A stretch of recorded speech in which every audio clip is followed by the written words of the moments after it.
ततो युद्धपरिश्रान्तं समरे चिन्तया स्थितं रावणं चाग्रतो दृष्ट्वा युद्धाय समुपस्थितं दैवतैश्च समागम्य दृष्टुमभ्यगतो रणम्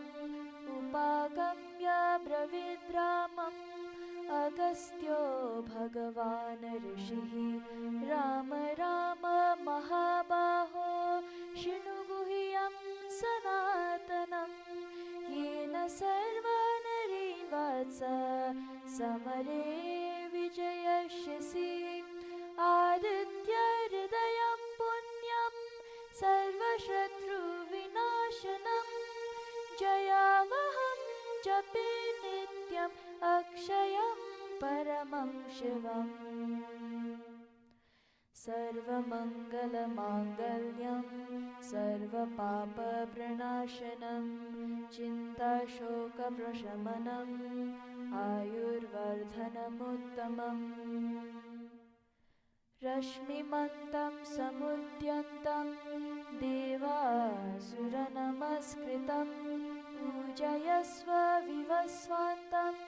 भास्करं भुवनेश्वरं सर्वदेवत्मको हेशः तेजस्वी रश्मिभावनः एष देवासुरगणान् लोकान् पाति गवस्तिभिः एष ब्रह्मा च विष्णुश्च शिवः स्कन्दा प्रजापतिः महेन्द्रो धनधकालो यमः सोमो यपाम्पतिः पितरो वसवसाध्या यश्विनो मरुतो मनुः वायुर्वने प्रजाप्राण ऋतुकर्ता प्रभाकरः आदित्य सविता सूर्य खगपूषगभस्तिमान् सुवर्णसदृशो भानुर्हिरण्यरेतदिवाकरः हरिदश्वः सहस्रार्ची सप्तसप्तिर्मरीचिमान् तिमिरोन्मन्थनशम्भुष्वष्ठ मार्ताण्ड अंशुमान् हिरण्यगर्भशिशिरा स्तपनो भास्करो रविः अग्निगर्भोदिते पुत्रः शङ्खशिशिरनाशनः व्योमनाथस्तमो भेदी ऋग्यजुस्समपारगः घनवृष्टिरपामेत्रो विद्यवेद्धि प्लवङ्गमः आतपे मण्डलिमृत्युः पिङ्गलः सर्वतापनः कविर्विश्वो महातेज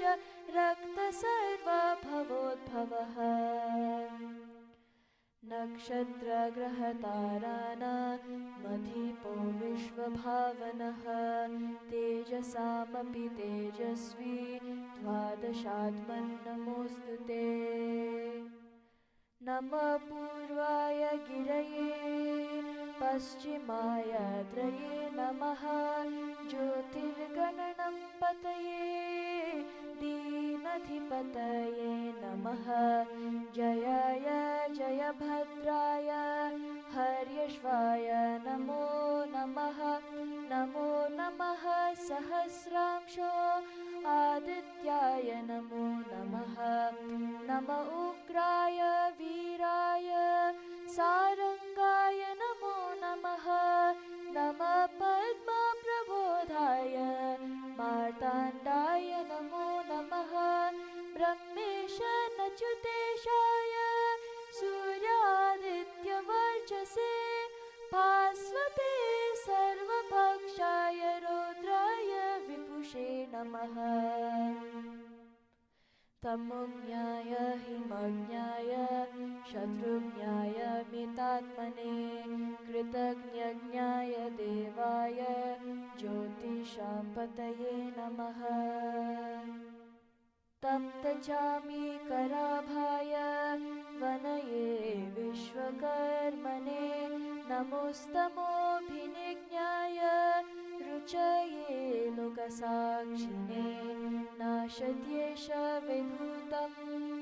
तदेव सृजति प्रभुः पायत्येष तपत्येष वर्षत्येष गभस्तिभिः येष सुप्तेषु जागर्ति भूतेषु परिनिष्ठितः एष एवाग्निहोत्रं च फलं चैवाग्निहोत्रिणां वेदश्च क्रतवश्चैव क्रतूनां फलमेव च यानि कृत्यानि लोकेषु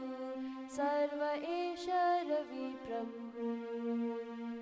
एनमापत्सु कृष्येषु कातरेषु भयेषु च कीर्तयन् पुरुषः कश्चिन् नावसेधति राघव पूजयस्वैनमेकाग्रो देवदेवं जगत्पतिम् एतत्त्रिगुणितं जप्त्वा युद्धेषु विजयिष्यसि अस्मिन् क्षणे महाबाहो रावणं त्वं वदिष्यसि एवमुक्त्वा तदगस्त्यो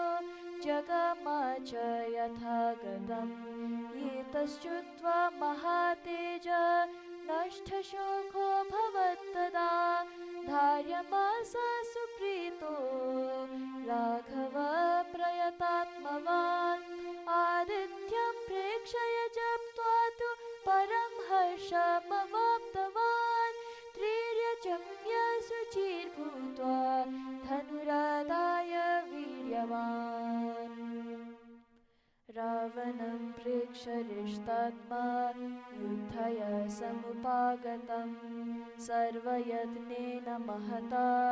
वधे तस्य धृतोऽभवत् अथा रविरवदननिरीक्ष्य रामं मुदितमनाः परमं प्रहिष्यमानः निशिचरपति संक्षां विदित्वा सुरगण मध्यगतो वचस्वर